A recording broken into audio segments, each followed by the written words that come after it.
Halo, Assalamualaikum warahmatullahi wabarakatuh. Bertemu lagi dengan saya Buti ya. Eh, ini adalah sesi untuk melanjutkan part 2 yang kemarin tentang topik siapa kita. Nah, kemarin saya sudah memberikan satu contoh bagaimana kita berpikir besar pada saat kita menghadapi sebuah problema. Nah, contoh yang saya utarakan tentunya dikaitkan dengan kita ini menjalani hidup, menjalani hari ke hari itu banyak sekali cobaan dan besar peluang setan untuk bisa masuk dalam benak dan pikiran kita.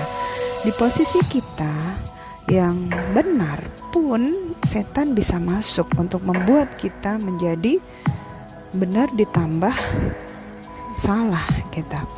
Di posisi kita yang menjadi penolong orang lain pun, jika bisikan setan itu masuk dalam diri kita, maka langkah yang kita ambil pun akan menjadi langkah yang salah karena emosi bahwa kita merasa benar. Kita akan bercuap ke A, B, C, D, E, menceritakan kejelekan si A, B, C, D, E, dan itu semuanya tidak terlepas dari godaan syaitan untuk kita melangkah ke arah yang salah.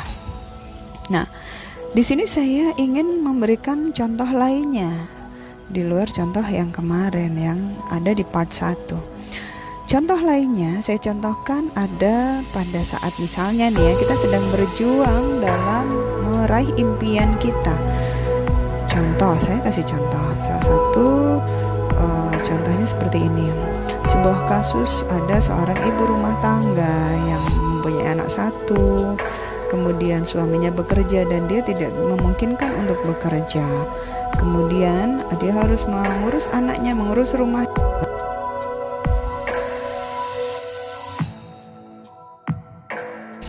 Nah, di posisi itu seorang ibu rumah tangga ini tetap berpikir kreatif, inovatif, berjuang untuk bantu ekonomi keluarganya. Dengan waktu luang yang dia punya, mengurus anaknya sambil di rumah, sambil mengurus rumah dan suaminya, maka seorang ibu ini melakukan sebuah bisnis yang semampu dia untuk dia lakukan. Dengan keterbatasan modal yang tidak punya puluhan juta, atau nyewa ruko yang puluhan juta, atau membeli sebuah produk untuk stok yang puluhan juta, atau menyewa karyawan, atau membayar karyawan yang dengan gaji bulanan rutin dan lain sebagainya, maka si ibu rumah tangga ini mengambil jalan untuk bisnis online. Seperti yang kita ketahui, sekarang sangat-sangat marak ibu-ibu rumah tangga yang memanfaatkan waktu luangnya sambil mengurus rumah dan anak dan suaminya melakukan bisnis online. Nah, tentunya dalam bisnis online ini tidak akan selalu mulus seperti yang kita harapkan. Pastinya akan ada hambatan dan rintangan. Salah satunya misalnya karena posisinya sebagai ibu rumah tangga, terkadang dia diremehkan oleh orang lain.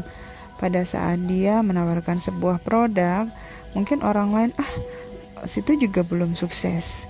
Boro-boro membuat orang lain tertarik karena orang lain belum melihat dia sukses. Nah, pertanyaannya sekarang, semua usaha, semua orang sukses itu ya kebanyakan memang berawal dari belum sukses dulu, merintis dulu gitu kan. Jadi itu sudah cobaan yang umum dialami oleh rata-rata orang pada umumnya pada saat memulai sebuah bisnis gitu ya. Kalau memulai usaha udah sukses dari awal biasanya karena warisan atau keturunan ya, tapi kan tidak semuanya orang bisa berada di posisi itu.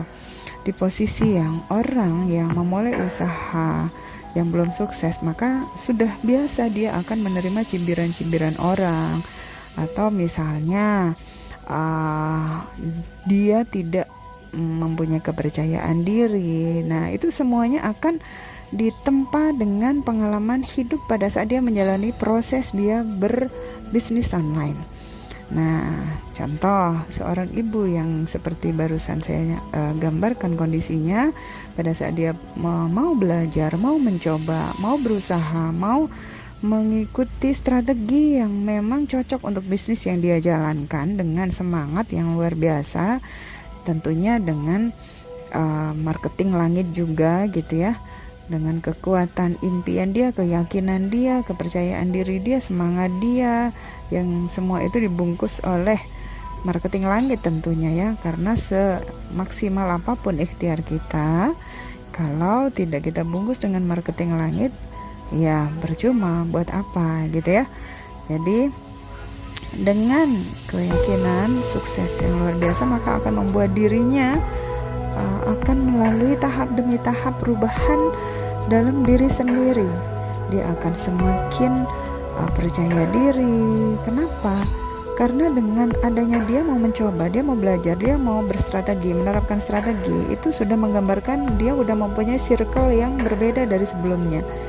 Dia mempunyai komunitas-komunitas bisnis yang mengajarkan untuk menjadi orang yang lebih baik, lebih dewasa, lebih percaya diri, lebih elegan, lebih bisa soft selling, hard selling, lebih banyak bergaul dengan orang-orang yang memang sama-sama semangatnya ingin sukses. Nah, secara tidak langsung pada saat dia menjalani proses perubahan diri itu, dia pasti akan mengalami banyak kendala gitu, kendala diremehkan, kendala dinyinyirin, kendala diragukan, dan lain sebagainya. Nah, salah satu kendala misalnya seperti yang tadi saya ceritakan, dia dinyinyirin oleh tetangganya misalnya karena belum terlihat sukses. Apa yang dia pikirkan? Nah, sebagai manusia biasa, sebagai manusia yang ya kita tahu latar belakang kita, sebenarnya kita adalah keturunan Nabi Adam yang memang akan selalu diincar oleh syaitan. Posisi kita sebagai orang yang dinyinyirin tadi, tetap aja kita yakin bahwa Allah akan mendatangkan rezeki untuk kita meskipun tidak melalui orang yang nyinyir tadi.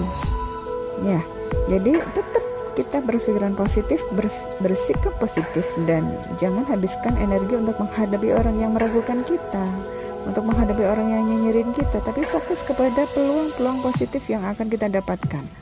Yakinlah Allah akan kasih hasilnya meskipun tidak melalui tetangga yang meragukan kita tadi. Nah, apa dalam benak kita? Oh iya, mungkin orang yang nyinyir ke kita tadi, dia memang sedang diuji sama Allah bahwa dia di posisi sebagai orang yang tergoda imannya oleh setan untuk bisa membuat kita terganggu gitu. Jadi kita berpikirnya bisa ke arah sana bahwa ya udah biarin dia nyinyirin saya. Ya kita doakan aja dia lebih baik tidak nyinyirin orang lagi, karena mau nggak mau nanti pasti dia kena getahnya juga kalau emang tukang nyinyir gitu kan. Jadi tetap kita berbesar hati, berpikir besar, tetap positive thinking untuk selalu melangkah ke depan sesuai dengan tujuan kita, dan jangan lupa bahwa Allah itu ada, akan bantu kita, bahwa kita tidak akan gentar dengan keraguan orang lain terhadap kita, bahwa dengan usaha kita yang maksimal dan tawakal berpasrah hasilnya kepada Allah, Allah akan kasih hasil yang terbaik untuk kita. Apapun penilaian orang, pandangan orang sebelum kita sukses, abaikan. Dekati orang-orang yang positif, orang-orang yang akan membuat kita belajar lebih baik dan lebih baik lagi, dan membuat kita lebih kuat lagi. Dan abaikan orang-orang yang negatif di sekitar kita. Gak usah minder, gak usah terbawa emosi, karena peranan setan itu luar biasa pada saat kita emosi. Ya, jadi teman-teman, itulah fungsinya kita harus selalu paham dalam setiap cobaan bahwa ada setan di baliknya untuk mengganggu kita, untuk menggoda kita, dan menggoda orang sekitar kita yang akan menjadi negatif buat perjalanan cerita hidup kita. Tetap semangat, tetap kuat iman, tetap dekatkan diri kita kepada Yang Maha Kuasa, dan selalu ikhtiar maksimal dan tawakal, berpasrah diri akan hasilnya. Insya Allah Allah akan kasih yang terbaik di saat, di waktu yang terbaik. Itu aja untuk part 2. Semangat Mohon maaf atas kekurangannya. Yang baik insya Allah, yang baik tentunya dari Allah.